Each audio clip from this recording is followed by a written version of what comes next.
بسم اللہ الرحمن الرحیم۔ وہ جو کسی نے کہا کہ کرے غیر بت کی پوجا تو کافر، کواکب میں مانے کرشمہ تو کافر، مگر مومنوں پر کشادہ ہے راہیں، پرستش کریں شوق سے جس کی چاہیں، مزاروں پہ جا جا کے چادریں چڑھائیں، شہیدوں سے جا جا کے مانگیں دعائیں، اور درگاہوں پہ جا کے کرے سجدے، نہ توحید میں کچھ فرق اس سے آئے، نہ ایمان بگڑے نہ اسلام جائے۔ یہ حال ہے ہماری قوم کا اور ان کے لیڈروں کا، خاص کر سیاسی لیڈروں اور مذہبی لیڈروں کا۔ سارے کے سارے ایک ہی کشتی کے مسافر ہیں، اللہ کے علاوہ دوسروں کی بندگی کرنا، دوسروں کو پکارنا، دوسروں کے اوپر بھروسہ اور توکل رکھنا، واسطے وسیلے دوسروں کے، تعویذ گنڈا، امام زامن، گھوڑے کی پوجا، 12ویں شریف، 11ویں شریف، کون کون سا شرک ہے جو ان کے اندر نہیں ہے۔ حتیٰ کہ پورا نظام ان کا مشرکانہ ہے، سود کے اوپر چل رہا ہے، قرضوں کے اوپر چل رہا ہے، قرضوں کی قسطیں دی جاتی ہیں، سود کی قسطیں دی جاتی ہیں، اور ہر آنے والا اس قوم کو نئے سبز باغ دکھاتا ہے، اور پھر یہ قومیں پھر ان کے پیچھے دوڑنے کے لیے تیار ہو جاتے ہیں، اور اس کو پھر حق اور باطل کی جنگ کا نام دیتے ہیں۔ حق اور باطل کی جنگ ہے۔ بے نظیر نے بھی کہا تھا کہ جب بھی لڑائی ہوگی فتح سید کی ہوگی، گویا اپنے آپ کو سید کہہ رہی ہے۔ اس کا باپ بھی اسی طریقے سے، مزاروں پر سونے کے دروازے لگانا، وہاں جا کے جھکنا۔ فضل الرحمان صاحب کے والد صاحب بھی مزار پر جا کر حلوہ بانٹتے تھے، حتیٰ کہ انہوں نے تو یہاں تک کہہ دیا تھا کہ ہم پاکستان کے بنانے کے گناہ میں شامل نہیں ہیں۔ تو ان کو کیا معلوم آزادی کیا چیز ہوتی ہے، ان کو کیا معلوم ایمان کیا چیز ہوتی ہے۔ یہ اپنے ایک دائرے کے اندر بند ہیں، مسلک والے مسلک کے دائرے کے اندر بند ہیں، بریلوی بریلویت کے دائرے کے اندر بند ہے، دیوبندی دیوبندیت کے دائرے کے اندر بند ہے، اہل حدیثیت اہل حدیث کے دائرے کے اندر بند ہے، اور سلفی سلفیت کے دائرے کے اندر بند ہے، اور صوفی صوفیوں کے دائرے کے اندر بند ہے۔ ان کا اسلام سے کوئی تعلق نہیں ہے، یقین کیجئے۔ یہ ان کی اقتدار کی جنگ ہے، اسلام آباد کی جنگ ہے، جمہوریت کی جنگ ہے۔ جو اسلام کو مانتے ہی نہیں وہ اسلام کی جنگ کیا لڑیں گے؟ جو ایمان عقیدے کو مانتے ہی نہیں وہ امر بالمعروف کیا کریں گے؟ امر بالمعروف اگر کیا جائے تو ان کو آگ لگ جاتی ہے، اور نہی عن المنکر کیا کریں گے؟ یہ منکر کے خود میور ہیں۔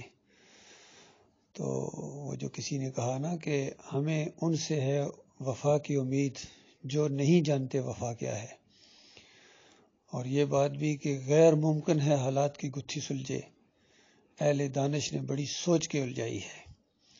یہ معاملہ ہے میرے پیارے بھائیوں، میری قوم کے لوگوں، یہ اپنی دنیا کی خاطر تمہاری دنیا اور آخرت دونوں برباد کر دیں گے۔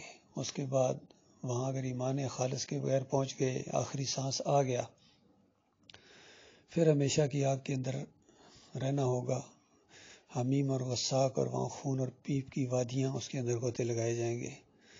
ان کو تو ذرا بھی یقین کیجیے اپنی آخرت کی فکر نہیں ہے، نہ ان کو موت کا ڈر ہے۔ حالانکہ اسمبلی کے اندر مرنے والوں کی وہ فاتحہ شریف پڑھتے ہیں، اندازہ لگائیے۔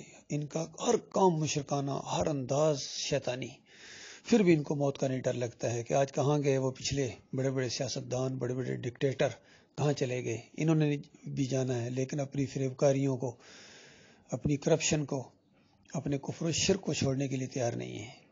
چند دنوں کی خاطر، چند لمحوں کی خاطر یہ ہمیشہ کی آگ کے اندر اتر جائیں گے۔ اللہ تعالیٰ ان کی ہر شر سے بچائے، اور مالک ان کو بھی ہدایت دے، ان کو 1000 کرسیاں اللہ تعالیٰ دے، لیکن سب سے بڑی بات یہ کہ ان کو شرک سے اللہ بچنے کی توفیق عطا فرمائے۔ شرک کے اندر مبتلا ہیں، یہ مشرکانہ نظام کے اندر ہیں۔ اس نظام کے اندر، جمہوریت کے اندر کوئی خیر آ ہی نہیں سکتی، انصاف آ ہی نہیں سکتے، اور افراتفری ختم ہو ہی نہیں سکتی۔ تو لہٰذا ضرورت اس بات کی ہے کہ چہرے نہیں، نظام بدلو، پورا کا پورا نظام بدلو۔ اللہ کے بندو، 30 کروڑ آدمیوں میں، 30 کروڑ کی آبادی میں 30 آدمی بھی آپ کے پاس نہیں ہیں جو اپنے ملک کا ایک نظام سیٹ کریں۔ حالانکہ چٹکیوں میں یہ نظام سیٹ ہو سکتا ہے، لیکن کوئی سٹیپ اٹھانے کے لیے تیار نہیں ہے۔ بہرحال افواج پاکستان کے اوپر بہت بڑی ذمہ داری آ گئی ہے۔ جو قسم انہوں نے اٹھائی تھی پاکستان کی سالمیت کی، اس کی پوری کرنے کا وقت آ گیا ہے، ورنہ اس لڑائی کے اندر یہ پاکستان کی سالمیت کو خطرہ ہے۔ اب وقت ہے کہ آگے بڑھ کر اس نظام کو آپ سنبھالیں، اور اس کے بعد خالص اسلامی نظام، خالص دینی نظام، توحید کا رد شرک، ہر قسم کے شرک و کفر سے توبہ کرنے کے بعد سارے بتوں کو توڑا جائے، مزاروں کو، درگاہوں کو، مندروں کو، مزاروں کو، ہر سسٹم جو اللہ کے دین کے خلاف ہے اس کو ختم کر دیا جائے طاقت کے ساتھ۔ یہ طاقت اللہ نے آپ کو اس وجہ سے دی تھی کہ اللہ کے دین کو پہلے خود اختیار کرو اور اس کو پھر نافذ کرو۔ اس معاملے میں آپ لوگوں کی رہنمائی کی جا سکتی ہے۔ اللہ تعالیٰ غور و فکر کرنے کی توفیق عطا فرمائے۔